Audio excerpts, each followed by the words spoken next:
Chaos, starring Neurotoxin and Joe Ryan. Edge of Chaos is a free-flowing discussion, occasionally dealing with mature topics.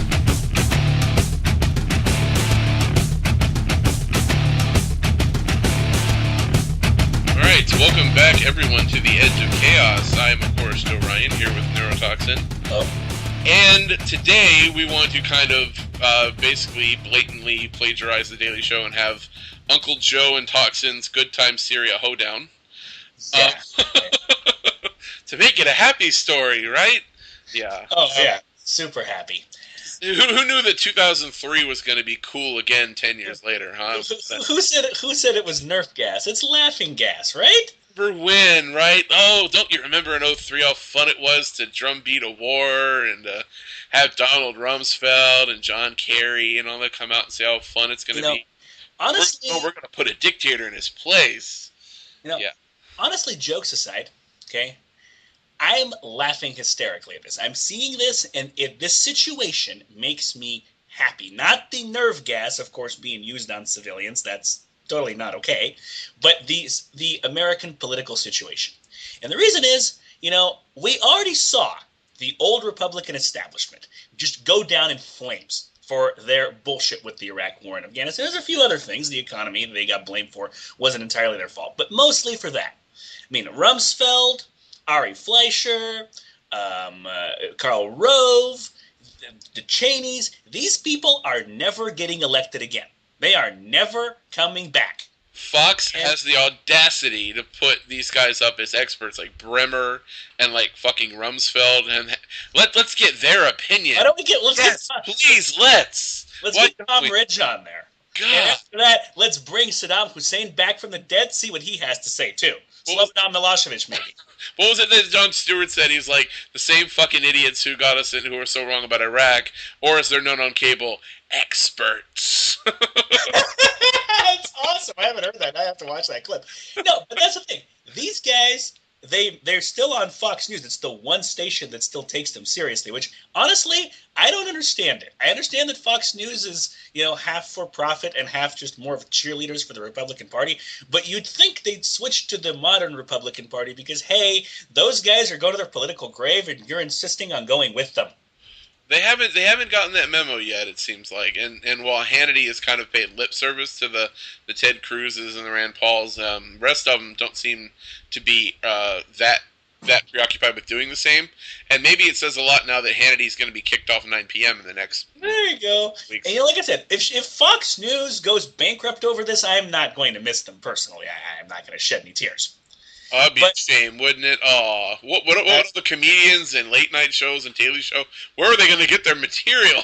Well, don't worry. There'll be something just as bad that takes their place. This is the U.S. mainstream media we're talking about here. That's like Louis Black. He's like, it's not like stupidity fled the country. Yeah, there you go. But, when's the last time you heard someone say, I wish we had more Karl Rove in this country. I wish we had more Ari Fleischer. Who misses these guys? We should really have Rumsfeld's opinion aired in public more often about things. Yeah, who said nobody ever, right? Or at least nobody in the last 5 years. So Fox News is bringing them on in just a desperate attempt to say, look, hey, all you young Republicans out there, here's what old Republicans have to say about this situation. This is why you opposing the war is a bad thing. And young Republicans, known as libertarians, are sitting there going, what the fuck are you putting these old farts on TV for? We voted their asses out of the party. Fuck you. It is kind of funny that the billboard said "Miss Me Yet" with George W. Bush, but you don't see a "Miss Me Yet" with Cheney or Rumsfeld or Condoleezza. You don't see those billboards. But even with Bush, like, you miss me yet? My response is, no, we hardly noticed you left, dude. Yeah, you just kind of got a tan and you got a little dark, different accent. Younger, yeah. You look really young, well, comparatively. And but yeah, I don't know. You're a little more eloquent in your speeches as long as you got your teleprompter. Yeah, that's what it is. You got a 10. No cards to teleprompter, right? You got a 10 and a teleprompter. That's what happened. Basically. Jesus, but where I was going with this now, what I'm seeing now is I'm seeing the same thing happen to the Democratic establishment. And it drives me absolutely ecstatic, okay? You've got the walking corpse John Kerry. What has happened to that guy? Did he get Botox or something? What did we say? A facelift and a teleprompter? Now we have to see his doughy face on TV all the time. Give me a break. Oh, The but guy who was for the Iraq War before he was against it. The guy who lost to George W. Bush, which, as some comedian quoted it, was like a normal person losing in the Special Olympics. yes, exactly. We're gonna believe this fucking guy about anything? I don't get it. He's Honestly, gonna lead us into war? Really? right, but we're seeing, okay, but again, this is the thing. I'm seeing Obama, okay? I see Obama, who is a community organizer. He's supposed to know how to rally people and get them behind something. Yeah. Really? You're going to put John Kerry to make your case for you? Barack, what the fuck is wrong with you? Let me tell you, folks, right now. If tomorrow I, Neurotoxin, got a call from John Kerry saying applying for a job as spokesperson for Edge of Chaos, I would say no. And it's nothing personal. It's that nobody likes him. You can't have a guy that nobody likes on either side of the aisle or anywhere in the world making a case for you. Yeah. As far as like people least able to do this, yeah, he's probably on that list. Right, and it's like, but then you look at Obama and you think, okay, who else does he really have? Who else is going to make this case for him? You put Harry Reid up there? It's some crack team he's got, isn't it? Right. You gonna put Chuck Hagel up there? I don't even think most people know who the hell Chuck Hagel is. By the way, he's the defense secretary. That's the thing. I'm not convinced that Chuck Hagel is even in favor of this. I mean, he's Barack Obama's defense secretary, so he has to do what Obama tells him. But like, even I think it was Martin Dempsey, the Joint Chiefs of Staff guy, he presented an actual objective, factual report on what our assets are in that area, our military assets, and he said, hey, Barack, this is kind of a stupid idea. He didn't say it in those words. He said, we can certainly cruise missile them. We have the capacity for that. And we can bomb them from outside their airspace, which is like such a manly thing to do, by the way. Yeah, it's so brave. But if they retaliate and there's an actual war and we have to go in, which is a possibility when you bomb people, they tend to want to shoot back at you, just, a thought, and their allies, that we're going to need a lot more in that area. We're going to need a lot more. We're going to need a lot more military equipment and a lot more people than we have right now. It's not that we can't handle it, but we need to move a lot more there from elsewhere. Right. That's what they told them. It's like, hey, I'm sorry, Obama, facts hurt, but that's the reality of the situation. So here's a question about strategy. Apparently, there's the big speech, he did on the White House lawn.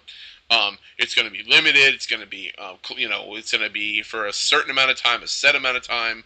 We're just going to basically bomb or missile certain key things as basically punishment for using chemical weapons on his people, right? That's what he said they're going to do, right? Okay. So, can I ask you a stupid question? Why in the fuck should Assad care, exactly, that we're going to do that? And when A, we're announcing it ahead of time, and B, he's got to have some idea of where those targets are going to be. And these days, nothing is secret, so he probably already knows what they are. Well, and C, it's like, if we're not even trying to accomplish regime change, which they keep going back and forth on, Kerry keeps going back and forth on, what in the hell is the point exactly, except just destabilizing an already unstable situation? And especially since the rebels, we don't even know who they are, who they're affiliated with anymore. It's what I mean? And neither do they. Neither do the rebels themselves. Couldn't it be an Egypt situation where it's the exact people we don't want in charge? It's not like Bashar al-Assad is like a good option or anything as far as someone to leave in charge of that place.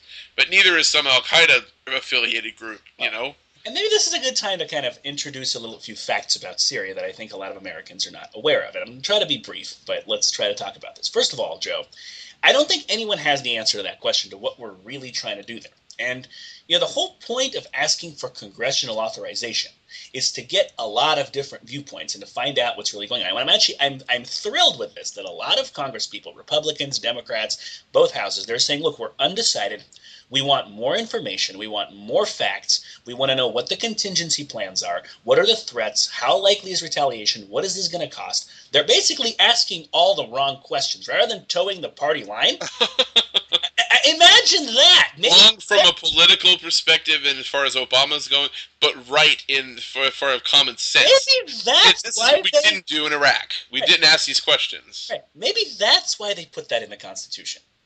Yeah, gee, you think? I think that's why they put this in the Constitution, Joe. That you have to kind of have a lot of different opinions to get everybody together. And if they all decide that it's still a worthwhile investment to go to war, then it probably is. Then they're probably a real threat. I'm not against war entirely, but this is stupid. You can't have one guy with his 5 yes men wave his dick and put our military anywhere they want. That's how we get Afghanistan.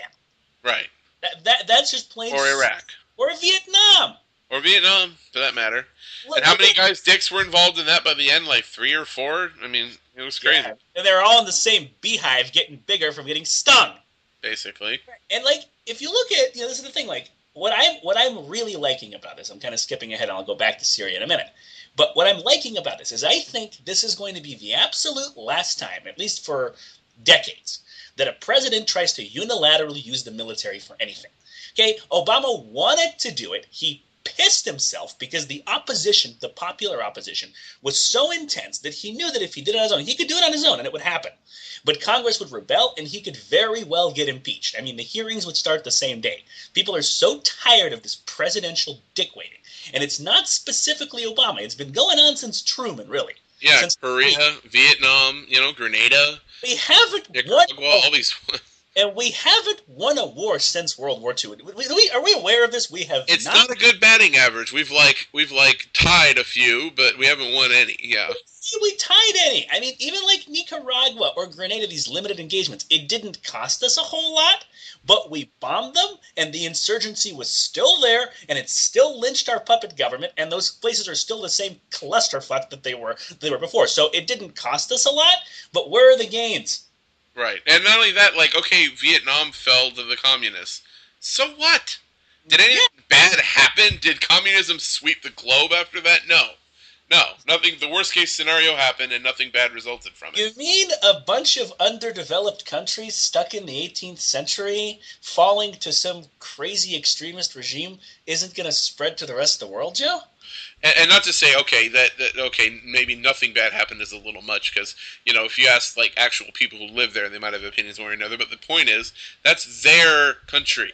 It's not our business. And us picking sides is just, especially when we're not really there for them. We're there to face off with, the Soviets. No, we're there for our economic interests, really. We're there to face off with China, and we're there to, We're there for our it's not just about that conflict. It's about and other conflicts or other. Here's the thing about it sucking for the people on the ground. I kind of agree with you there, except the problem is, what's the alternative? Okay, let's look at places where we put in puppet dictators. They live either way, it seems like to me. Exhibit A, Saddam Hussein. Who put him in place? Oh, wait, shit, it was the CIA. Oh, gee, he used chemical weapons many times, and he was our guy, so it was okay. It was not just that he was okay. Where did he get them? Oh, not to mention, yeah. Up here in the U.S. Now, we didn't give them to him, but we had all our contractors that developed them in the 50s. See, chemical and biological weapons are not like nukes. They're actually very cheap to make. The expensive part is the research, figuring out how to make them, and then the raw materials. So we developed them in the 50s here in the first phase of the Cold War, and then you had all these contractors. There's nothing worse than a bored military contractor. They're sitting there on all these just tons and tons of chemical weapons research, and they can't produce it anymore because the government switched to nukes. Yeah. So in the late 70s, early 80s, or actually even all the way through the late 80s, you had all these dumbasses buying the not the weapons themselves, but the research and the raw materials for chemical and biological weapons from U.S. defense contractors. These are private corporations. Now, the government knew about it. The government didn't authorize them to do it. They didn't authorize them. Yeah, sell it to whoever you want. No problem. Oh, yeah, murderous dictator in the Middle East wants to buy some. Whose side is he on the corner? Ours? Yeah, no worries. Yeah. Go ahead. The country who still uses napalm, huge bombs, cluster bombs, and bunker busters, we're the ones who are going to enforce the chemical weapons ban, but only the people we say can't use it. Right, so we did this, and actually, this is where Syria got their plans for chemical weapons, and Iraq. What actually, part of what stopped it is there was a cult of dumbasses in Japan in the late 80s that bought sarin gas, or the plans for sarin gas, and they sprayed it in the Tokyo subway. I remember that. Okay, so if some cult of dumb shits can afford to buy it from our military contractors, how the fuck are we going to stop a government like Iraq or Syria from doing it? Oh, but didn't you hear, by the way, the Syrian government only has them because Iraq hid them there, you see. All the Okay. WMDs that we were supposed to Okay. find in Iraq, we only didn't find them because, that dang Saddam, he was a step ahead of us, and he put them in Syria with his buddy Assad. Syria, who was our friend in that coalition Right, against. right, right. So maybe we need to choose our allies a little more carefully next time. Just a thought.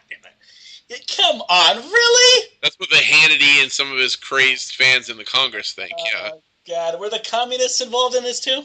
Let's So, throw them in so there. basically, this is like a referendum for. This is why we're seeing all these Iraq War idiots coming out. I was like, oh no, see, there were, and then we should go finish the job now.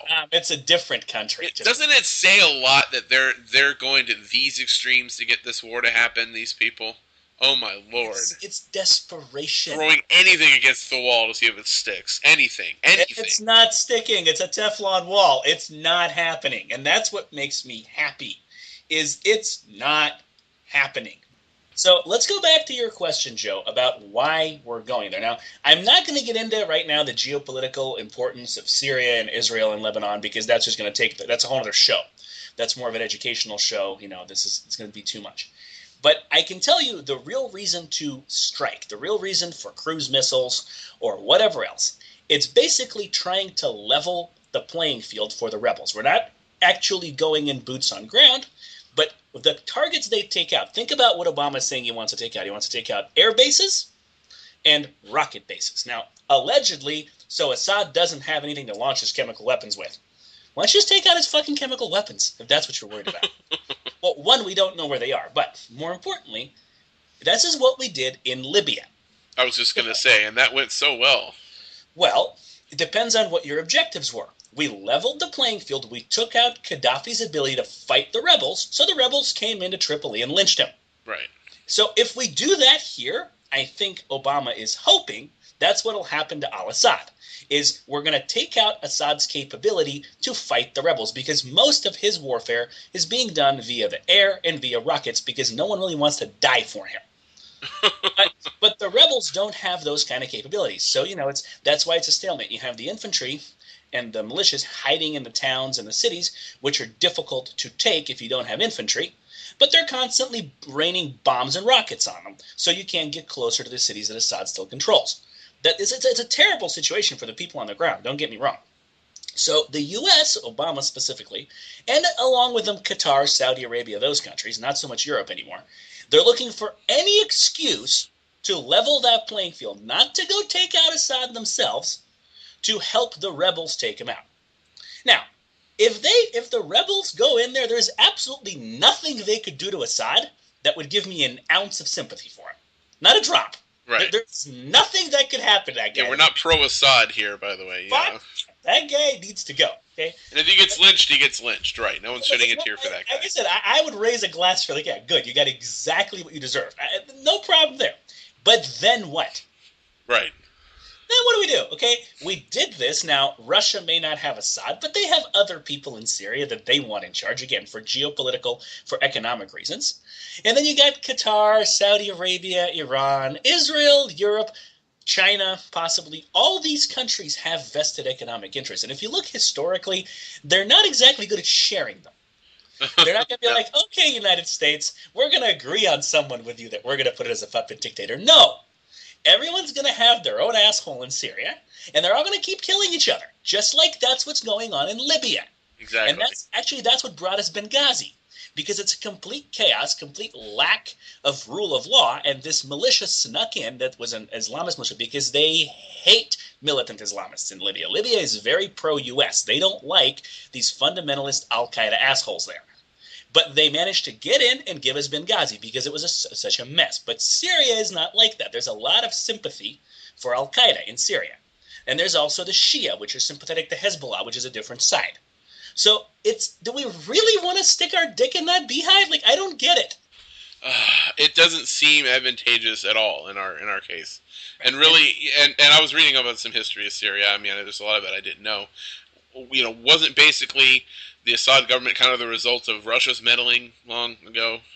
It's tough. It's a tough call. Anyway, like you said, the history is a whole different show. But okay, really, since World War II, since the end of World War II, the French mandate was sort of kicked out by force. Right. And they set up this half-assed parliamentary state, and within 6 months, there was a coup. And since then, it's just been coup after coup after coup. Yeah, Just there was like 1 year where there were 3 coups I read about. multiple Three coups. different A coups. lot of it had to do with the Israel conflict. They'd attack Israel along with Egypt and a couple other countries. Both times, They, yeah, 67 right, and 73. there's more. Actually, there's a couple more. No, 67 Israel attacked them. It was 40. It was Right. 48. Then 53, I want to say. And there's a couple of other smaller ones. And every time Israel would beat the shit out of them, both of them, in Syria there would be a coup. And the government that did that would get lynched. And then there'd be a new one. But they were all kind of Baathist, secular, socialist, Arab nationalist generals. They're all just killing each other. So slowly, the military establishment is in charge in Syria. There's no two ways about it. And the dad Assad was the Was a general. general. Actually, he started out as the first coup. He was a captain, and he Right. just moved his way up the food chain. So now the Assad came to power, I believe, in 1970. That was the final coup. So at least he managed to maintain control, which no one could do before him. And what that coup was after actually the 67 conflict, because Israel attacked Egypt, and the previous military government tried to invade Israel to defend Egypt, and Israel took Golan Heights from them, which is a very small but very strategic place. So people were pissed about that. So the Assads used that to topple the government before them, and they took over. They took over Syria. Then after that, that same conflict forced the PLO, which is the Palestinian rebels at the time, before you had Hamas, forced them into Lebanon, out of Palestine. Right. And Israel chased them into Lebanon, and they basically invaded Lebanon and installed a puppet government trying to get rid of the PLO. So Syria, Assad, rather than just, they invaded, I believe they invaded Lebanon also, but slowly they built Hezbollah in Lebanon to counter this puppet government. So there's been a proxy war going on there for like 40 years. And they had their own puppet government, I think, after that. Something like Well, no, the official government of Lebanon has always been a puppet of the U.S. and Israel, at least since the 70s. But you have Hezbollah, which controls about half of Lebanon, and they are they're Shia extremists, and they answer to the Assad government. They answer to Syria. So one of the reasons, what is this is such a big deal, and a lot of the help Assad is getting, it actually is from Hezbollah. It's from Lebanon. Because if Assad goes away, Israel's going to mop them up in a matter of days. That's it. You guys are done. And honestly, I am not going to miss Hezbollah. As many criticism and as many issues there are with the Israeli government, Hezbollah's got to go. That thing's a cancer on the face of the earth. Right. So, you're talking about Shia extremists, you talk about Al Qaeda, and people are like, oh yeah, Al Qaeda. But how is Hezbollah any better? It's the same exact shit, only they're Shia. I'm sorry. No. It's like Nazis versus commies. What's the fucking difference? The color of their flag? Or in The Simpsons, commie Nazis. But anyways. Right. There you go. There you go. Yeah. So, so that's what's going on. That's kind of the skinny on Syria. Now, the other thing I kind of want to address, and this is, I'm a Soviet expatriate. I was born in the USSR. And this absolutely drives me bananas, is Vladimir President. Pooty poot. Barking at the U.S. It's like a little dog barking at an elephant. There's actually a Russian fable. It's really funny, where this little dog. This is written in the Tsarist times in the early 1900s. This little dog barks at an elephant. It's just this bark. The elephant doesn't even care; it just keeps walking. And this other dog comes up and says, "Why are you barking at the elephant? The elephant doesn't even care. Look, you're an idiot." Okay? And the dog that's barking at the elephant says, "That's okay. All the other dogs are going to look at me and they're going to say, yeah, that must be a strong little dog if he's barking at the elephant." Wow. But that's what Putin is doing. I'm sorry. And it sickens me. It makes me want to vomit that Americans... He's barking at us a lot lately. Right. And it sickens me that Americans take this seriously. Yeah. Now, everyone's got their Cold War boner out, and I heard Sean Hannity and they were trying to make Mitt Romney seem like he was stupid by saying that Russia was an enemy. No. Nobody could make Mitt Romney seem like he was stupid. God beat them all to it. He was right. See, Russia? Look at Russia. God, the anti-gay thing, the Snowden thing, and now the Syria thing. Oh, my God, Russia. Yeah. Please. They were nothing more than these idiots. And this is how Republican voters, let me speak directly to you for a second. If you're a Republican voter, and you vote for a person who basically yearns for the Cold War to come back, because that at least they would understand, because all this terrorism stuff, it's just so scary. All these other countries, it's so scary. I can't keep track of it all. It was easier when there was just one big other we could point at, one big country. Now we have all these Becky stands, and I don't know what's. And it's scary. I can't keep track of it all. We know what Russia is an enemy again. They were such a good enemy. We spent so much money with them as an enemy. Yeah, you need to vote these assholes out, okay? These people need to be put out to pasture, put out of their misery, okay? Please. Okay, but let's talk about Russia, because I feel like there's the reason Americans are they're scared, and they whether they're scared or they're just aggressive, they take Putin seriously, and that's the problem. Okay, so what's going on in Russia? Let's talk about Russia for 1 second. Now I'm going to keep this short and sweet. They hate him, right? Well, yes, but it's worse than that. Okay. How did the USSR end? Was there a big civil war, revolution with lots of blood? No. It's just not all, but a bunch of them. I was taken out back and shot quietly, right? No, there was nobody getting shot. Basically, the heads of several of the member states of the USSR got together, got drunk, and signed a resolution saying, we are no longer members of the USSR. Mr. Gorbachev, fuck you. That's it. Game over. No more USSR. Okay? And now, when you look at officially what Russia is called, it's not called Russia. It's called the Russian Federation. Yes. And there's a reason it's called that, because it's very diverse. There's a lot of smaller parts, like little autonomic member states and regions. It's not monolithic at all. It's never been. It's not homogeneous. If you go to Moscow or St. Petersburg, it looks that way. Everyone's white. Everyone looks like me. But if you go to other parts of Russia, it's not like that at all. There's about 160 different languages that are spoken in the Russian Federation. And everyone fucking hates Putin. Everyone, just like in the USSR, everyone secretly hated the USSR. They all hate Putin, except there's no secret. Right. Okay, and what's going to happen to the Russian Federation in the very near future is the exact same thing. It's going to quietly disintegrate, because it's very regionalized. And if you look at the way it's regionalized, let's talk about this real quick. You have the kind of the European region where Moscow and St. Petersburg and like the cities around it are. And probably about a quarter of the population, maybe even closer to a third, lives there, because it's the only place with like decent living conditions and decent development. Okay? Then you have the south of Russia, which they haven't been in control of for some time, because that's where Chechnya is. And all the Persian people and all the Caucasian, like all the mountain people are, and a lot of them are Muslims, and they really can't control it. It looks like a little bit like Afghanistan. This is the land that gave us the Boston bombers, by the way. Right. So that's the south. Okay. Then you have what's called the far east of Russia. That's where Vladivostok is. It's a very rich, very resource-powerful region. They do a lot of business with China, with Japan, a little bit less with the U.S., but some. They've been having wet dreams of independence since the day USSR fell. And there's actually, there's people who have the nerve there to say they should move the capital to Vladivostok from Moscow. When you have the nerve to say that in Russia, you know Putin's not in control. Right. Because he'll have you killed. And let's not forget, the only reason that city is even like a city is because of the strategic access to the Pacific from there. Right. They had their sub fleet out of there, and it's the interesting part actually. There was off subject, but I was reading about all the abandoned things in the east of Russia. It's quite interesting to read about all the different bases that are just sitting there rotting now. Oh yeah, and then you have kind of in the center. There's really nothing there, but you have the Siberian region, which is very sparsely populated. A lot of minority, like northern Asian people there, but the resources there. I mean, there's diamonds, there's oil, there's forest, there's timber, all kinds of stuff. So even though they're not, they're very sparsely populated, they would love to have their independence because they would be this excellent country that's producing raw materials for everyone. Now, in Moscow, St. Petersburg, that part of the country, there's really nothing there. It's all been milk dry. So they're all living off these other regions. And so that's just that's regionally. Now, politically speaking, Putin, of course, is KGB. He came out of the KGB. And all the people surrounding him are ex-KGB. And the military hates the KGB. They've always hated each other. Always have. So if they've done polls and studies where they determine about 80% of the Russian military does not support the president. That's not a ticking time bomb. That's a time that's going beep, beep, beep, beep, beep, beep, beep, beep, beep, beep, beep, beep, beep. It's like, okay, any second now. The tanks are just going to roll up to the Kremlin one day and go inside. Yeah, you're out of here. That is if they have fuel and if the tanks work.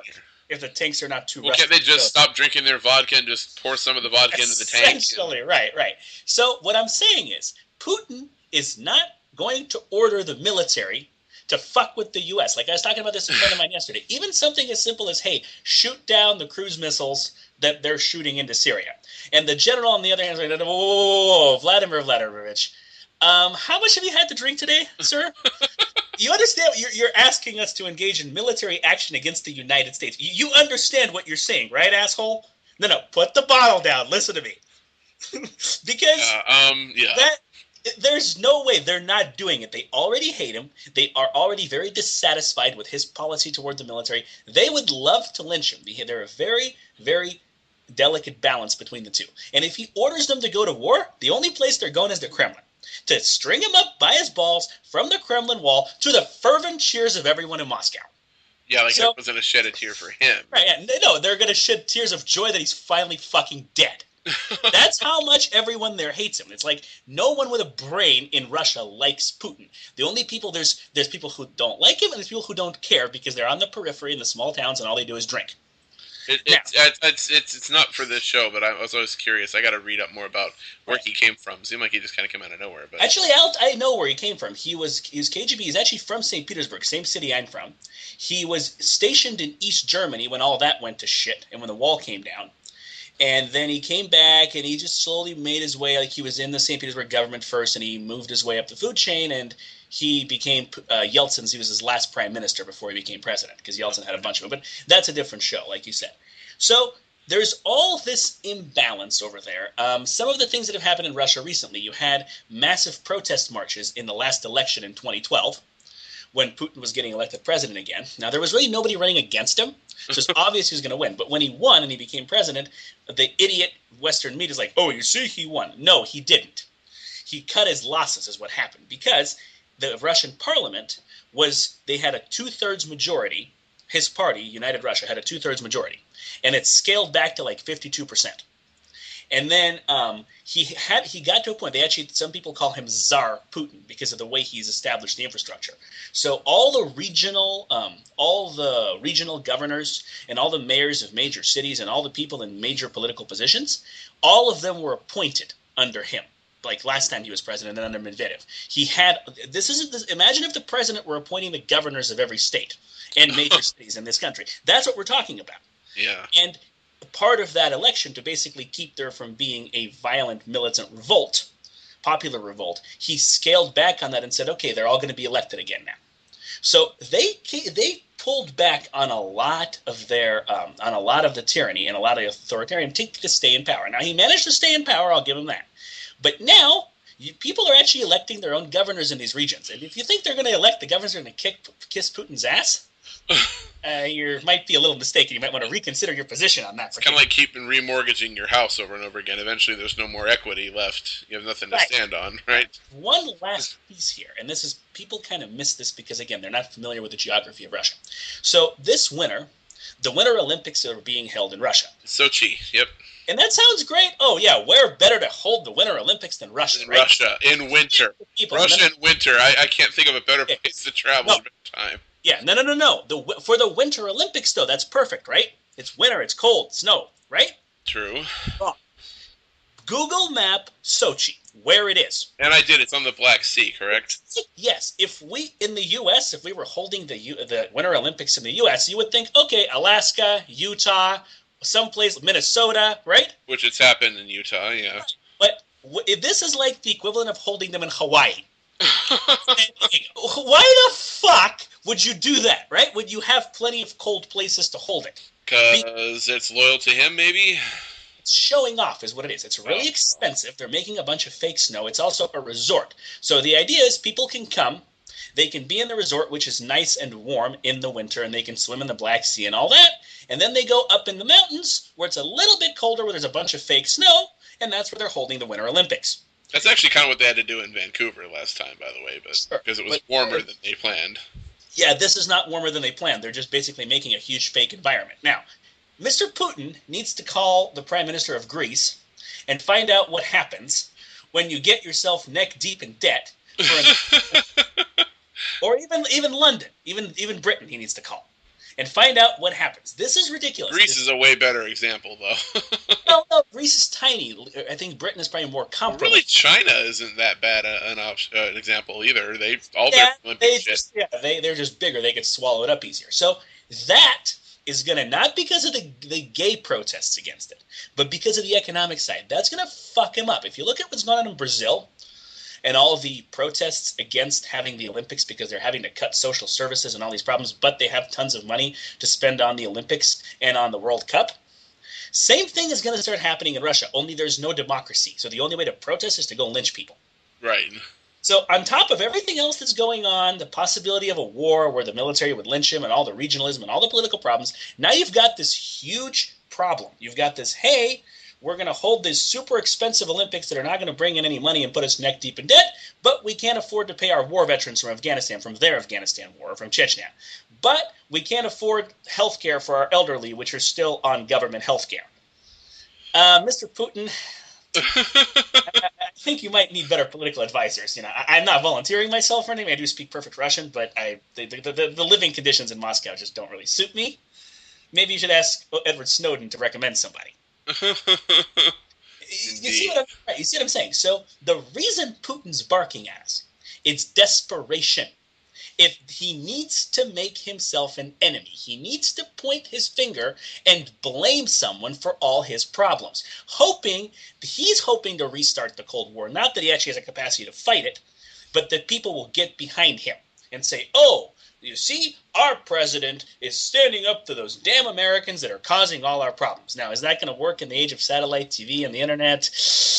No. Call Mubarak. He's working on an old playbook, definitely. Call Mubarak. Ask him if that'll work.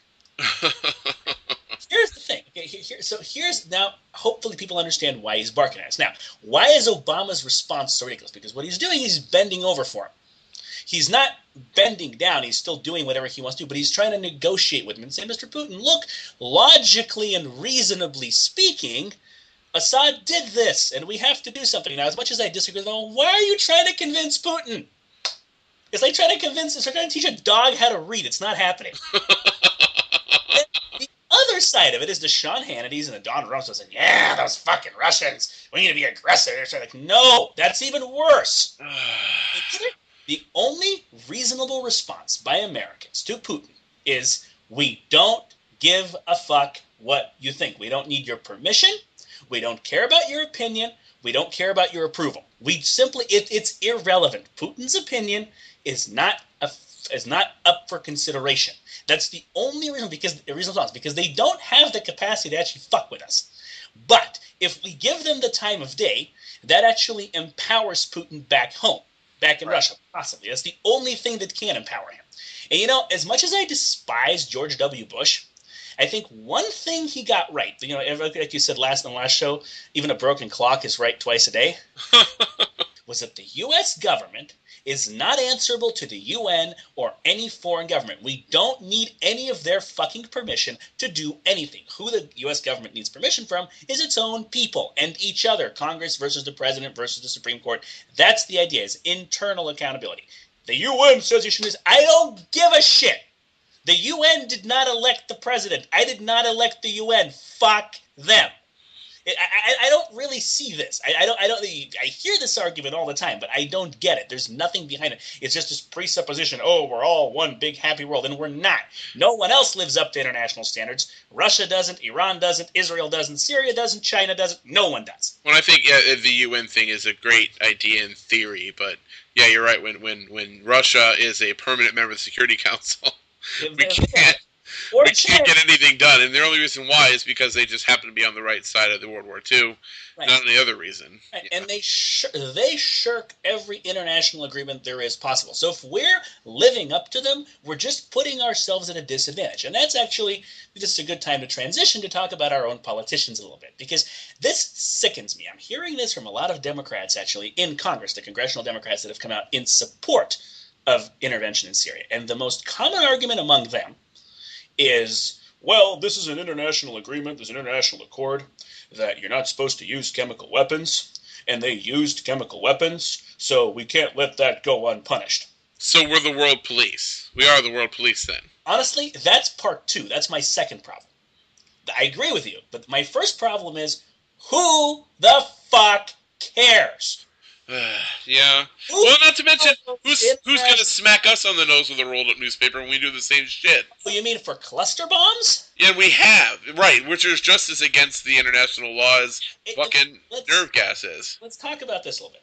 Why is nerve gas against international accords? People know it is, and they want to chirp that like retarded parrots, but they don't understand They don't why. understand And why. they're talking themselves into a corner with it. The reason these biological and chemical agents are banned, this is long before nuclear weapons, this is from 1925, is because they're very ineffective against the military. All you have to do is put on gas masks. But they're extremely effective at intimidating civilians. So these are weapons that are meant to be used. They're weapons of intimidation. If you have militias and guerrillas hiding in the cities like you have in Syria, or like there were in Afghanistan and Yemen, still are, right? People hiding out in cities and small towns, and you don't know who it is because they look just like regular citizens until they blow themselves up. This is the huge problem we had in Afghanistan. And you have two choices. You can either die, or you can just mow everybody down hoping you get the right guy. And if Just by attrition, yeah. and if you're going with the mow everybody down route, chemical weapons or cluster bombs are great for that. They're very effective. They intimidate people, and they show the next town or the next neighborhood, hey, don't hide guerrilla members. Don't hide militia members. You're all going to die in a chemical weapon strike when we come to get them. And that's exactly what Assad is using them for. Now, like I said, there's nothing they could do to Assad that would make me feel sorry for him. So I don't condone this behavior. But let's look at our own government, what they do with cluster bombs. Okay? Yeah. We find a little town in Yemen, and we know some Al-Qaeda asshole is hiding in that little town. Or in Pakistan, up in the mountains. Now, again, nothing you could do to the Al-Qaeda leader that would make me feel sorry for him. Nothing. I'm not against taking these guys out. But we don't know who he is. We don't know what he looks like. We know he lives there. And we cannot infiltrate that town. They all know each other. There's tribal ties. They know everyone that comes in, everyone that goes out. We don't know where he is. It's not happening. So the only way to get him is to drone strike a cluster bomb and hope the shrapnel just gets everybody. And that's what we've done in multiple places in Pakistan and in Yemen. And we usually blame the local government. We say they did it, but no, we do it. They don't have cluster bombs. Cluster bombs are expensive. They don't have drones. Drones are expensive. Which that's how we took out Al-Awlaki, as we took out his son in a cafe who really didn't do anything, plus a lot of other cafe Right. patrons. Those guys were U.S. citizens. So that's a whole Not other to mention, yeah. Right. We're even talking about Al-Qaeda members, but the collateral damage. The whole point of these UN Accords is that you cannot do that. And the reason is if you do that, you're intimidating the civilians in those places not to fraternize with Al-Qaeda. That's why that's the strategy. And then you're also indiscriminately killing innocent people. Not only that, but yes, I agree. But strategically speaking, now you killed a whole village of people that didn't do anything. Children, old people, is one asshole there you're trying to get. Now all the villages around it, who had relatives and tribal ties, are they going to love America? Are they going to go waving American flags on the 4th of July? Right. And somehow they just don't appreciate all we've done for them. Yeah, there you go. Their country of terrorists. I don't get it. What a bunch of fucking ingrates. Yeah, we killed your dad, your sister, your brother, your grandma, your uncle, your cousins. Let's see, what else? Who else did we kill? We got the terrorist guy. We don't know if we got him, though. They don't know if we got him. Well, we're pretty sure we got... Well, let me see. Well, damn it. Yeah, he was spotted somewhere else last week. It doesn't help that we don't know what he looks like. But he walks with a limp now. They said he walks with a limp now. See? Yeah, but he's old. Through this airport, but he was walking with a limp. He's 84 years old, though. So. He's slower. He's a little slower now, so we'll catch him easier. See, next time we'll get him. We'll use a smaller cluster bomb. We only kill 300 innocent people next time. God, we're joking, but it happens every fucking day. But this is the shit. Okay, but this is the shit in Syria with chemical weapons. It's the same thing. They use chemical weapons to intimidate people not to join the rebels. And you know what that makes them do? It makes them join the fucking rebels.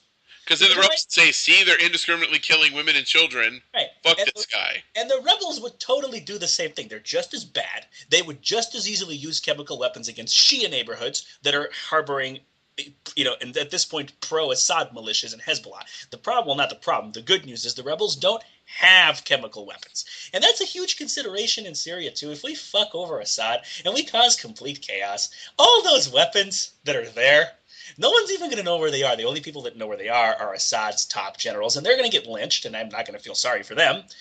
And then you have all these Al-Qaeda groups, Hezbollah groups, all sorts of militias running around in the desert, coming upon this shit. Hey, Abdullah, what's this? It looks like a rocket, but it kind of smells funny. And then I he don't, keels I over. don't, I don't feel so good. Yeah. Right? It's like, are those really the people we want these weapons in the hands of? I mean, come on, we're talking about proliferation of weapons of mass destruction. You want to scaremonger about this. This is how you scaremonger about it. As bad as Assad is, they're under control. And so let me get this straight. You have some TSA agent grabbing my dick now, just in case I'm carrying a bomb, but yet you're going to go basically hand over all these weapons to these guys over in Syria? That's the plan, Mr. President? I'm just checking. I'm just checking. I mean, you're kind of making the situation worse, in my opinion. We're talking about threshold of danger and what kind of risk factors we have out there of things coming here, let's say. You kind of scattering those all weapons out of the wind seems to be kind of one of those We things really, that make the problem worse, not better.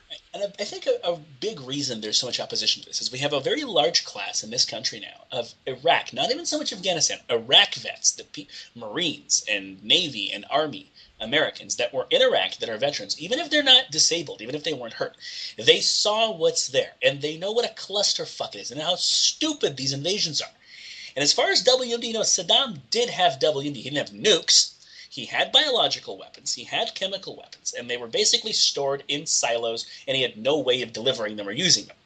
But when you send your Marines into us to go storm a silo because you don't know what's there, it's essentially that same conversation. And you would think that if you're sending your military into a country that you suspect has weapons of mass destruction, biological and chemical, as opposed to nuclear, you would equip them with the right gear so they don't get poisoned by this shit, right? Well, then again, they did send them there with Humvees that weren't even armor-plated.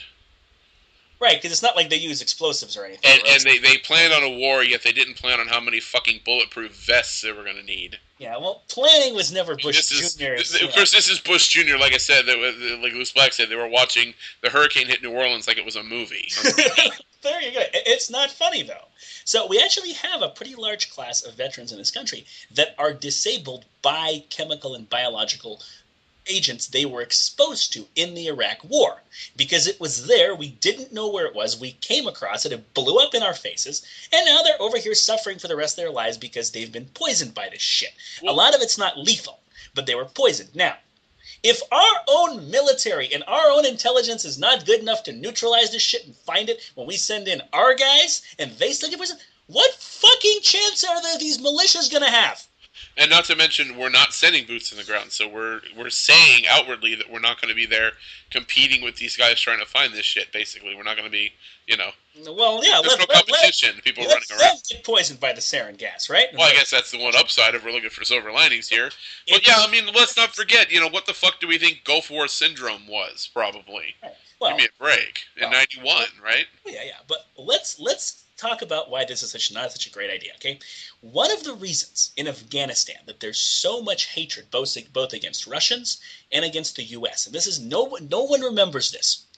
That war, the '80s war, and actually even Vietnam a little bit before that, had a horrendously large use of landmines, which are also, by the way, illegal. Which is also against every UN accord.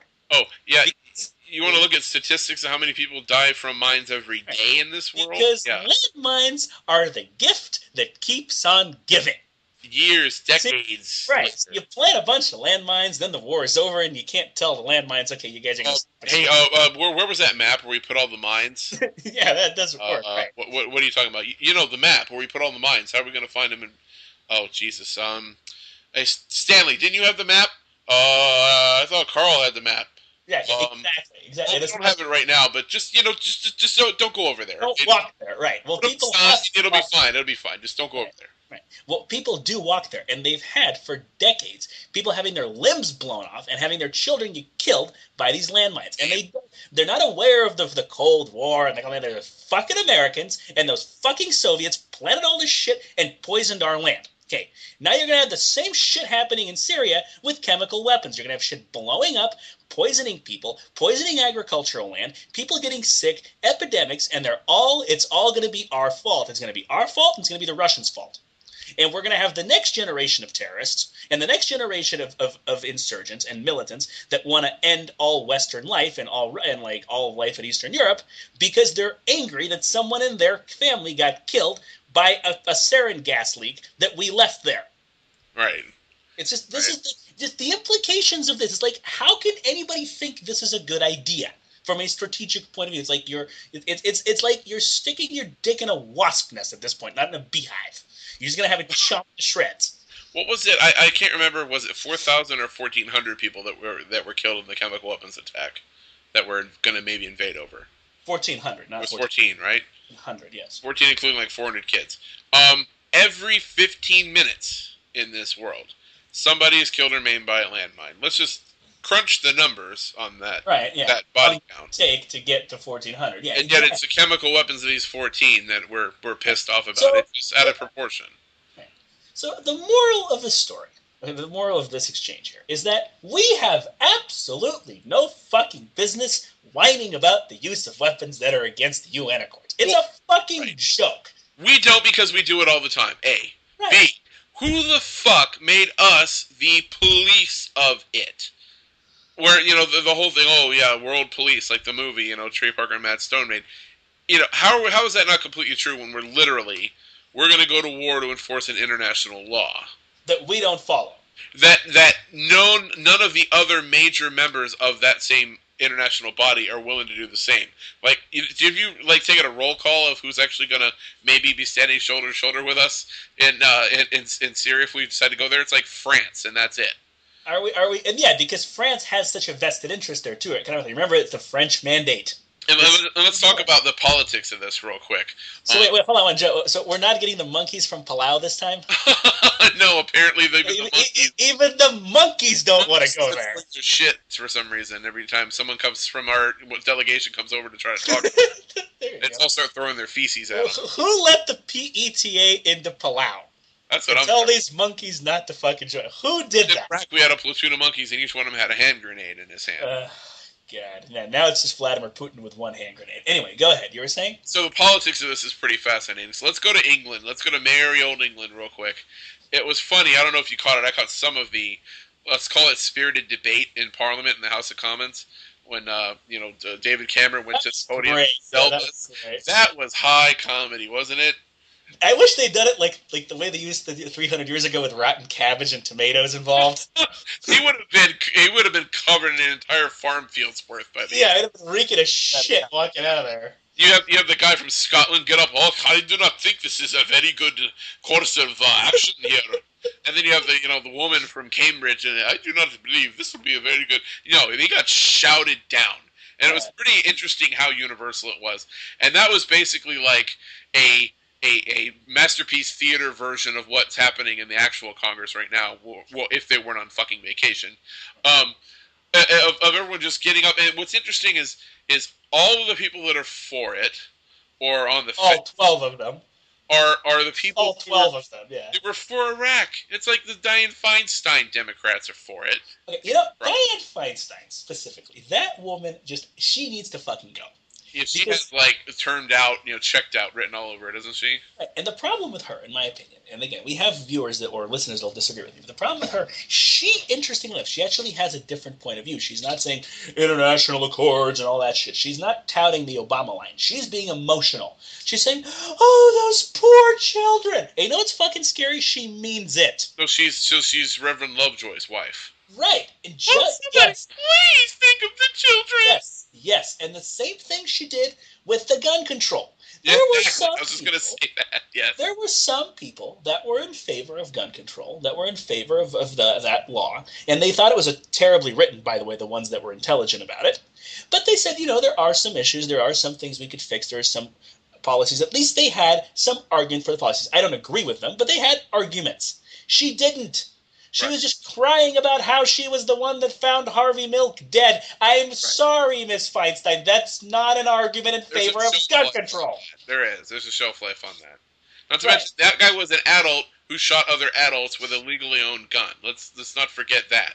Right, but it's... What does it have to do with Sandy Hook? Absolutely nothing. But anyway, that's getting off topic. Right, but it's not even that. It's just she thinks that because she's emotional, she has some sort of personal experience that's sort of proximal to it, that we should listen to her. Those politicians, regardless of which side of the aisle they're on, they've got to go.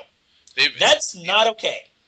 And then you have on the other side, And this is interesting and very telling, by the way, that you have McCain going to his town halls, and we have to bomb Syria, and we have to make sure we have a military thing in there. We have to go send bombs, and we can't accept these chemical weapons.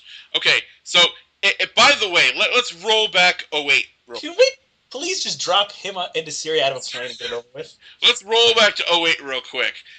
How are these two any different again? Except like we said, the tan thing. Yeah. Like, what? Really? These guys ran against each other one time? Now he's got McCain out in Arizona carrying his water with a bunch of rednecks and Prescott going, no, fuck you. We're not going. We don't want to go. Right, Go back to Washington and you tell that guy we're not going. Even in Arizona, this is the show me your paper state. Yeah. This is the place that has fucking Jan Brewer for a governor. It's ready to bomb them some Arabs, but nope. No. No, even there, they're not having it. No. One of them actually called him to his face a treasonous. I heard about that. That was great. Yeah. He said, no, it's treason. You're committing treason against this country. I wanted to go over there. Wow.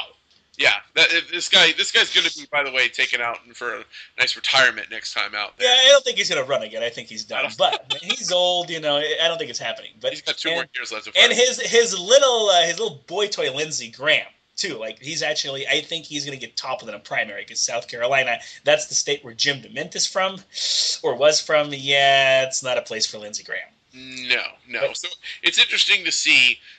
You have your Ron Wyden type Democrats, your Rand Paul type Republicans, firmly against this. You've got the middle of the road people waffling back and forth and wanting to go with the direction of the wind blowing, as always. But right. It's interesting to see. It's the same vision we saw with the NSA thing. Oh yes, well, it's the same division. It is, but it's swinging in the other direction. It's actually, that division was very close. And if you look at this, to go back to what I was saying, you have basically, except for Dianne Feinstein, for most Democrats that are in favor of this, they're basically just regurgitating Obama's cut. Oh, it's international accords, and we can't accept this. It's like, if you genuinely believe that, you got to go. That you got to go. That's not. Or they're recycling Iraq talking points. Well, no, that's more Republicans that are in favor. We're talking about Democrats. Right. If you are just doing it to kiss Obama's ass, you doubly got to go. Right.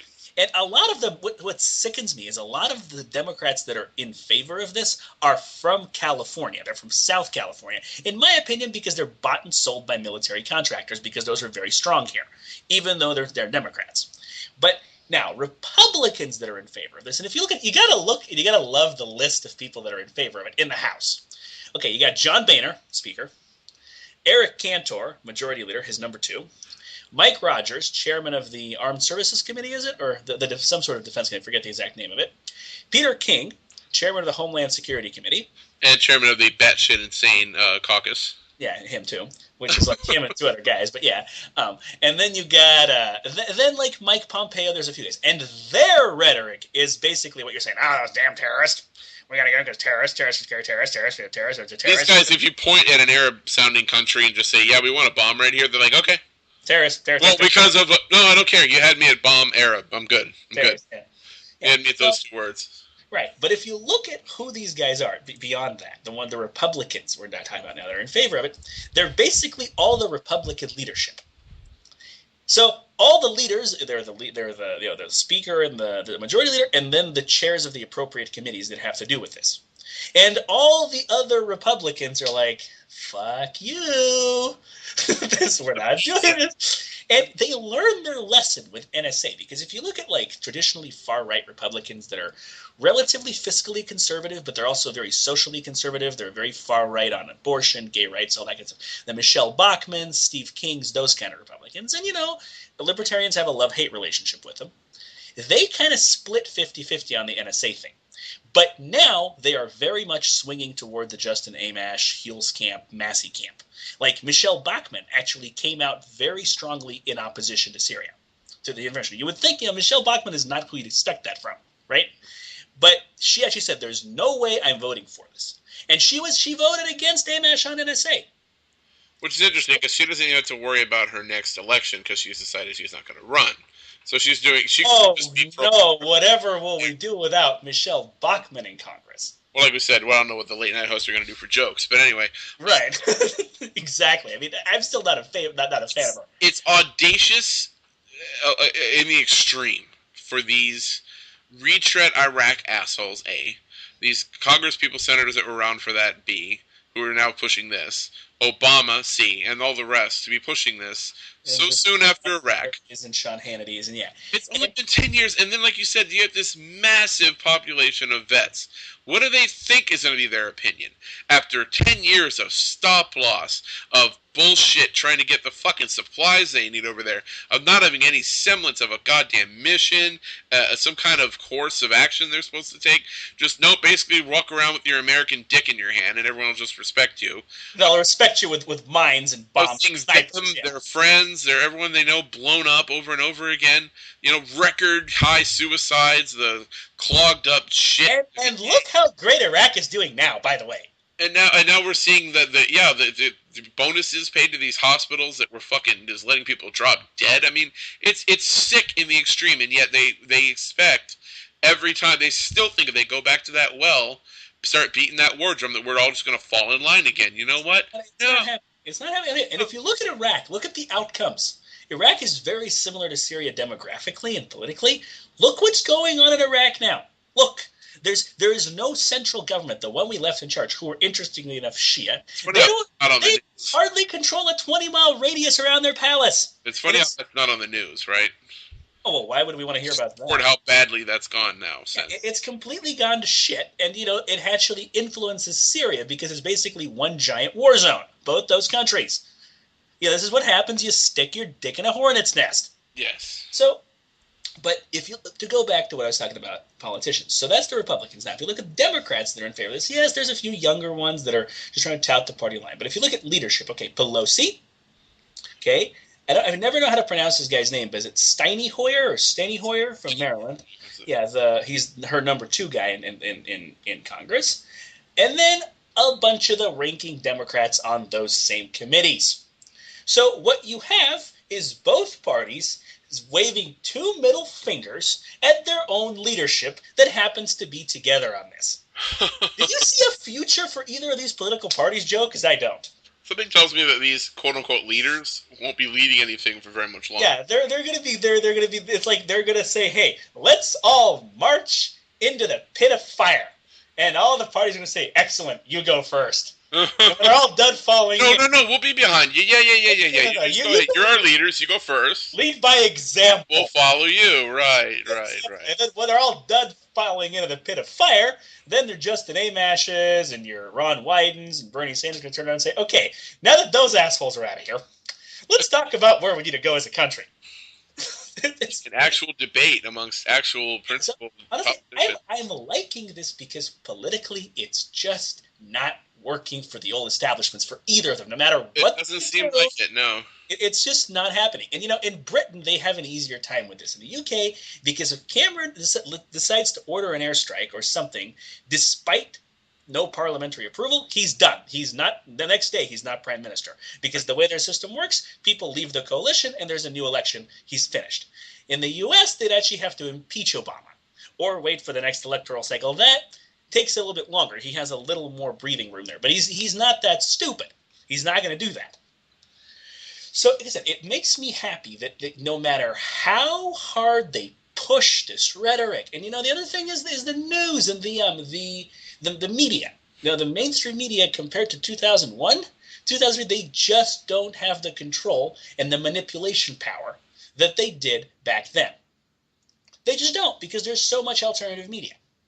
So it's just no matter how hard they try to ram this down our throats, people are like, "Fuck you. No, we're not going to Syria. We haven't forgotten the NSA vote. This isn't happening." And now with the IRS thing, the NSA thing, would you trust your average U.S. government official right now to run a lemonade stand? Let alone a war? Yes, I didn't trust them the day 9/11 happened. I was like, "No, fuck. What are they going to do now? This is terrible." I was not scared of the terrorism. I was scared of our government's response to it. And if you look at the last 12 years, I was damn right to be scared of it. And exactly, what makes either party think that they can claim that they're better equipped to quote-unquote protect us anyway? As Louis Buck would say, when they were both responsible for what happened. It's that system that caused that. You mean 45 years of dick waving everywhere in the world? You mean that might contribute something to this, Joe? May just piss enough people off to want to do something like that? Maybe. It's just, I don't understand why anyone is still in favor of these guys. And I think that they're slowly just being trickled out of Congress, and they're to the point where they can't accomplish anything, but they're still in positions of leadership. So you still hear their bullshit. And the last thing I read on this, I believe last night, was that Obama he's going to address the nation. Oh, you're right. Yeah, because I love this idea that he thinks he can still do these little speeches, addresses, and everyone's just gonna fall over themselves complimenting him like when he was a candidate. Oh, he gave a speech on race. Did you hear it? Wow, the guy was amazing. Yeah, we're over it. Wait, Joe. Said no one ever. We're when was this? That actually, their words, like the media at least, was fawning all over him. Oh. We're to the point now where like he keeps thinking he can go back to that well and make everyone like him again. Guess what, Obama? We're past courtship. We're past whirlwind engagement. We're past honeymoon. We're in a bad marriage with you, and we fucking hate you, but we're stuck with you for the next 3.5 years. Basically, and face it, all right? We would divorce your ass if we could, but it would cost us too much in fucking alimony right now. We're getting our shit together, and before long, you're going to be some other ex-president with a library that no one fucking goes to, and you'll be putting out exhibits like George W. going, well, yeah, like you could have done any better than I did. Pfft, who are you to judge me? Basically. Yes. I can't wait. I can't wait either. But the thing is, the difference with Obama is it's already kind of happening, and he's still president. It's kind of unprecedented. I thought Bush was unpopular by the time. This will be really interesting. Oh, this will be worse. And he, like I said, so he's going to get up and give a speech. Now, I have to give him credit for one thing. That's still a step up from having John Kerry do it. It is. Not that that's saying anything, but when you have John Kerry, it's just nowhere to go. I fall asleep to him when he was running for office. Wow. Yeah. But John Kerry, okay, again, going back to him for a second, and just, I understand that no one wants to work for Obama, but come on, that guy as the Secretary of State, I read a really cool article, actually, from someone that's very progressive and was a fan of Obama back in 2008 or 2009, when he first got elected, talking about who he should appoint. Right. And this person made a very good case for Secretary of State back then in 2008. Do not appoint John Kerry. Mm-hmm. Because his name was floated out then too. I remember. Right, that. Because the 2004 elections demonstrated that nobody likes him. Right. Now, that's okay for a politician that nobody likes him, because all you got to do is be just a little bit better than the other asshole you're running against, which is how Obama got reelected, by the way. Let's remember that. Yes. And elected the first time too. But when you're Secretary of State, you have to represent your country's interests in front of a lot of other people, in competition with a lot of, and if nobody likes you, that tends to weigh down on your country's interests. I think history will say that Romney was Obama's Kerry. Oh, absolutely. That they found the absolute worst person to run against this guy. And he only won by default, just because he was already there, and incumbency is a certain advantage, and blah, blah, blah. Well, people were like, okay, it's like you said, it's like the bad marriage example. Yeah. The only other alternative we had was to jump into a marriage with another asshole that seemed very similar, but we didn't know as much about him. But he's got a lot of bucks. See, we'd be miserable in style. No. And apparent luxury with a car elevator. No, because the prenup would have taken care of all that. True, yeah, we leave with nothing. That's the downside, and that's why you don't. Right, yeah, that's why you don't jump into bed with that. I just want. This is probably a decent note to start wrapping up. But I just wanted to say, real fast, a little brief statement to the population of the U.S. at large. It sure seems to me that after we're coming up on 12 years exactly. Actually, it's a couple of days. Since 9/11, yeah. Since 9/11, 12 years exactly. You had 4 days. We're going on 12 years. Yeah. Wouldn't you say, and I'm going to say this rhetorically now, wouldn't you say that Osama bin Laden, if his aim was to destabilize, destroy, tear away at, and start to bankrupt and bankrupt this country, this system, this Western democracy that we supposedly have, wouldn't you say that this guy was the most successful terrorist ever in history of mankind? Because look at 12 years now of fucking with American citizens, of indefinite detention, of surveillance, of every means of electronic communication, and now we're finding out they have backdoors in encryption. They've co-opted every gigantic company that exists on the internet that provides security, that provides privacy. They're listening, tracking, recording everything. Why? Because they feel like they can, and they do. They can. It is true. All they have to do is basically threaten the existence of certain companies that make money. There you go. They're right in there. And the aim is to prevent terrorism, but the real aim is to control. And I think. And don't forget the wars. Don't forget the 2 pointless, miserable wars with thousands of casualties. And they were able to manipulate us into that. Of dollars flushed down the toilet. But the one thing that, let's say, Julian Assange, that Snowden, these guys, they're not powerful guys in themselves. But they've influenced now this sleeping giant of people realizing what they've given away to supposedly save everything, to protect ourselves. We realize what we did. We've handed over all this power to these idiots. All they want is to perpetuate that power. They don't actually want to keep anybody safe. That's not their aim. And I think that we're finally getting over this notion. If it's their aim, because it's impossible. Well, right, and they know that, though, but they've been trying to dupe everybody, and the average person didn't know enough. See, I don't know if I agree with you there, Joe. I think some of them, at least the politicians, might actually be that stupid. Well, and I think that the ones that are kind of orchestrating this count on that. Right. People falling in line. But I think that finally we're seeing that people are waking up, and they're realizing how far the pendulum has swung in the other direction, that we've gone way too far, and they're finally starting to kind of plant their 2 feet and say, no, fuck you. No more. No more. You're too far into the international affairs. You're too far into my personal life every day. It's got to stop. And it's not worth all this. Yeah.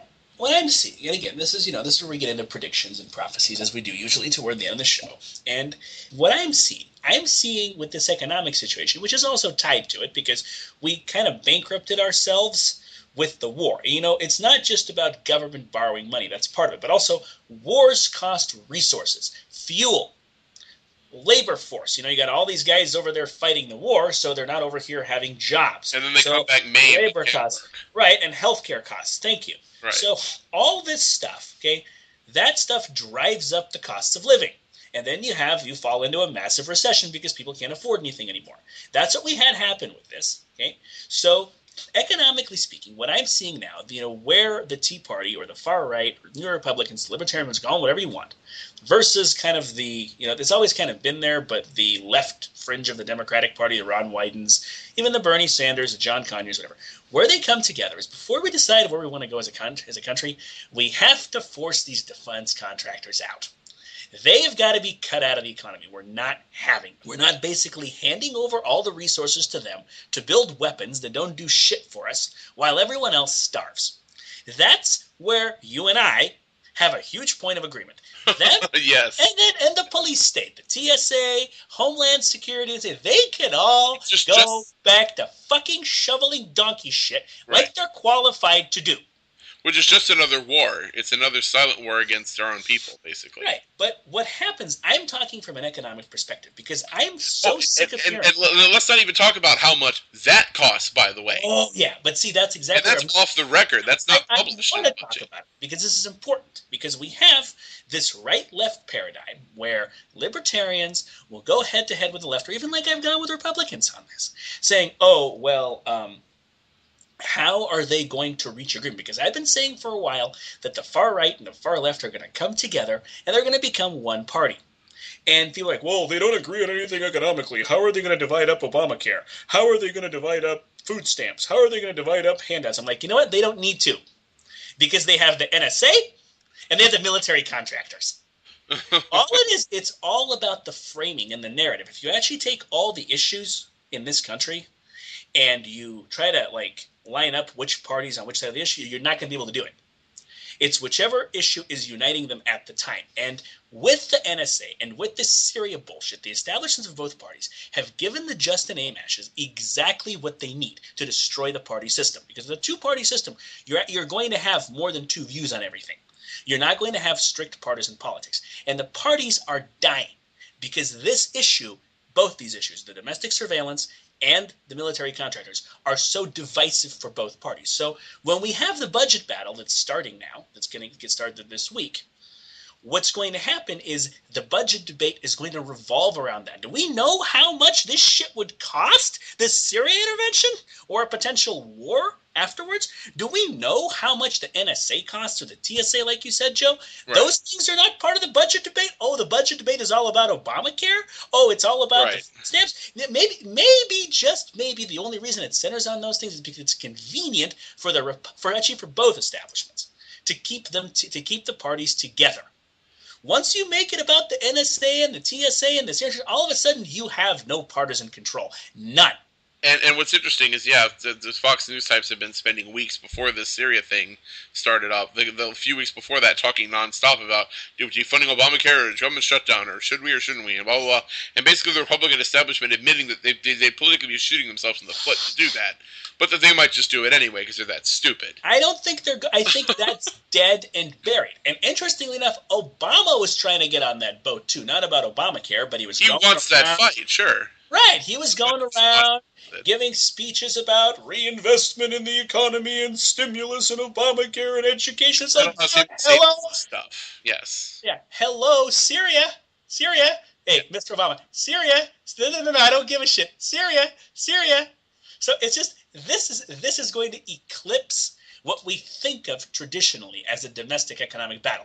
But it is the domestic economic battle. If we stop blowing all our money on defense contractors and on listening to people's fucking phone conversations and reading their emails, then, once we're done doing that, once they're shoveling donkey shit like they're qualified to do, then I'll be glad to have my debate with you. Then you and I can argue about whether we send that money back into the free market, or we go to fund food stamps, or we go to fund programs. Obamacare is still a piece of shit, but whether or not we invest publicly in healthcare, then we can have that debate. What is it they say? Yeah, it's like triage. We got to deal with the most serious problem first. Yes, and the thing is, what makes me happy is that the defense contractors and the NSA titans, they have no friends in either party. They're done. They know they're done. It's only them and their rich industrialist friends that are behind them. Yeah. Right, and like 10 congressmen. It's like, okay, nobody cares. It's over. Game over. You lose. Now we get into the economic battle, and I think that what we'll find is that the far left and the far right actually have no problem negotiating and coming to agreements on that. Because, yeah, you have some people that are extremely, no government services whatsoever. And you have in the Democrats, no, everything has to be government run and we have to cut out the corporations. But they actually have a common enemy, and they both want to make it work. So I think they will find something. They will find, they'll change the system. They won't eliminate it. It won't be the same federalist clusterfuck with tons of waste. I have hope for that. But we have to get rid of these establishments first.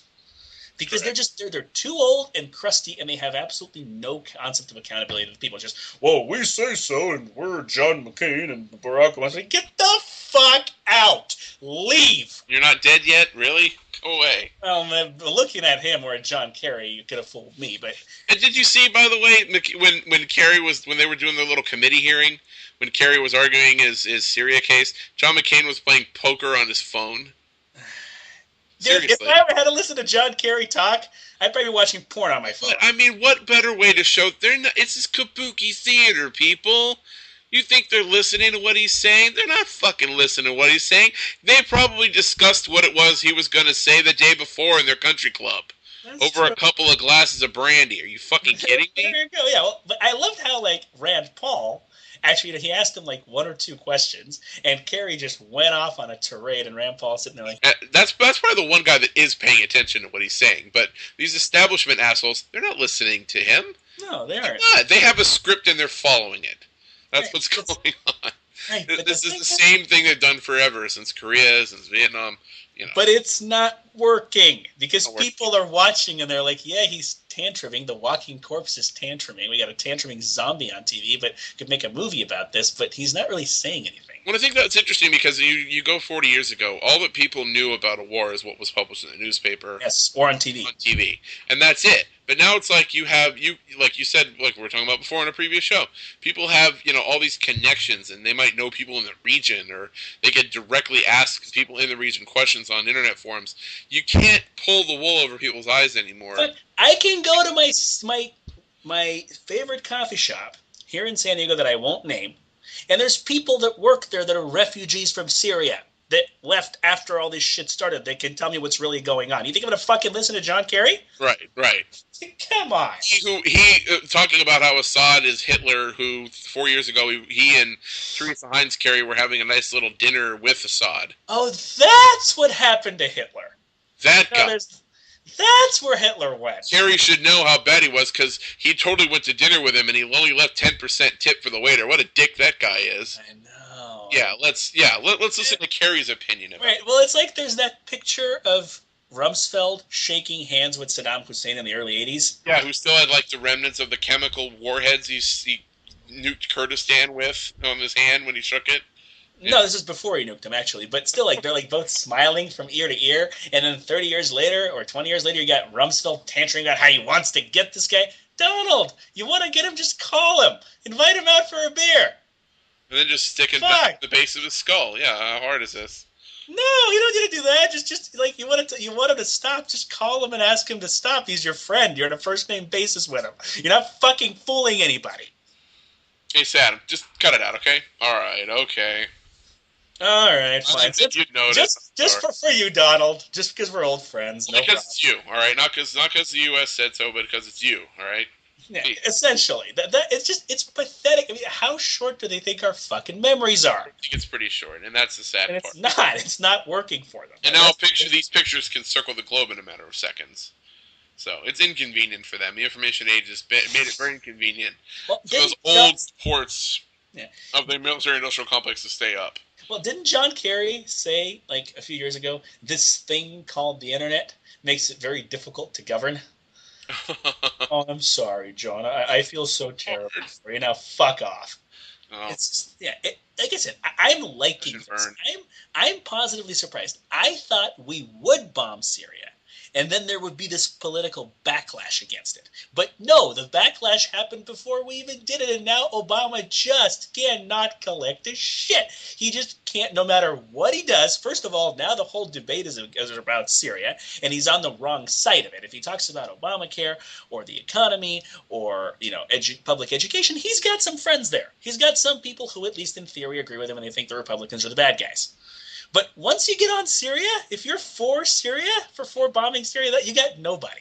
Yeah, you got John Kerry and John McCain. It's like, yeah, those two old assholes that each ran for president and lost. And now nobody can tell the difference between them. The two walking corpses. Yeah, Obama, you need to find better company.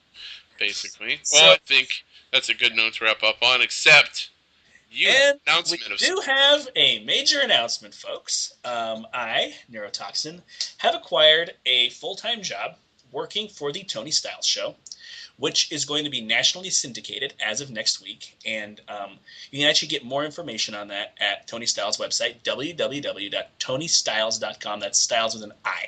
Everything else is the same, just as it sounds. And I will be writing content. I will not be on his show most of the time. You will not hear my voice, but I will be doing research and writing content and working for that show. It's a huge step up. Edge of Chaos will continue with Joe Ryan uninterrupted. We'll have podcasts every 3 weeks like we've been for the last year and a half, so you don't have to say goodbye to this. But if you love my content, if you want to see more of it, if you want to see me progress, get into the bigger picture, then I would recommend you checking out that show. It's not exactly the same as our show, but Tony Styles does agree with us on a lot, and we thank him. He's done a lot to promote us and to help us get bigger and get a bigger fan base. So that's tonystyles.com. I also have a news column where I write editorials on the same website. There hasn't been a lot of new stuff lately, but I will be doing that regularly when I'm in Chicago working that job. So wish me luck there. Check out his content, because if you love my content, you will love his. And we'll see you next week or on the Tony Styles Show. Thank you. I'm Neurotoxin. I'm Joe Ryan. Thank you for listening. Thank you for listening, Edge of Chaos. We can be found on Facebook at facebook.com/The Edge of Chaos. Also, our website is at edgeofchaospodcast.com. That's edgeofchaospodcast.com.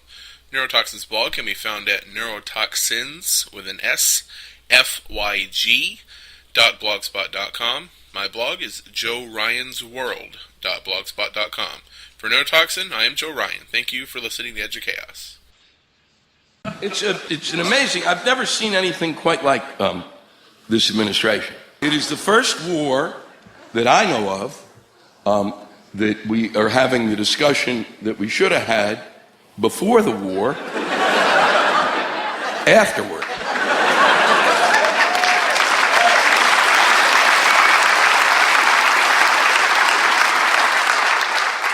And it's why the Democrats are having trouble, because they didn't do shit. They laid down. And in light of all the information that has come out, that is so much information that my head hurts now again, that it is beyond belief that this occurred. It is beyond belief. It's extraordinary. They didn't, all I asked from the very beginning, all I gave a shit about, I said, first off, I knew they didn't have weapons of mass destruction. How did I know that? I was just sitting on my fucking couch.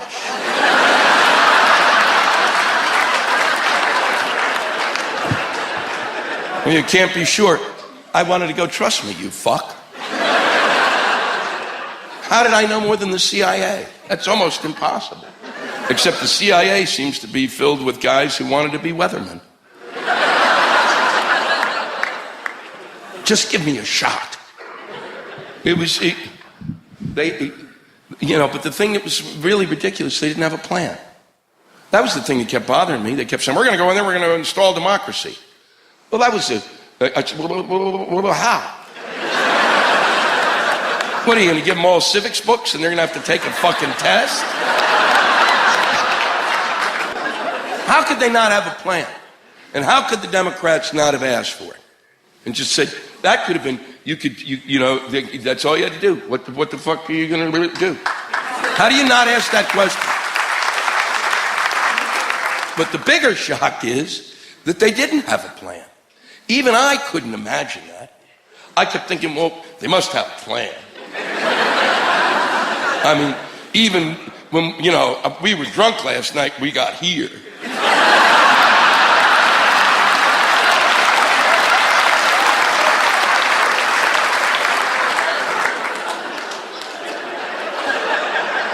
I've never seen anything like this administration, as I was saying. I've got Rumsfeld is on TV. What is sad is I watch this shit. What is sad is I watch it. Rumsfeld's on Meet the Press. There's something. You want to fucking wake up for the week? You watch when these fucking idiots have to talk for more than a minute. And then you'll learn about leadership. They got Rumsfeld. They're saying to Rumsfeld, you said it was Iraq was an imminent threat. No, I didn't. Yes, you did. You said it was an imminent threat. I never said that. We may have said that they had sort of maybe nuclear capability, but I didn't use the word imminent threat. Well, you did. Well, no, I didn't. Well, then they show tape of him fucking saying it.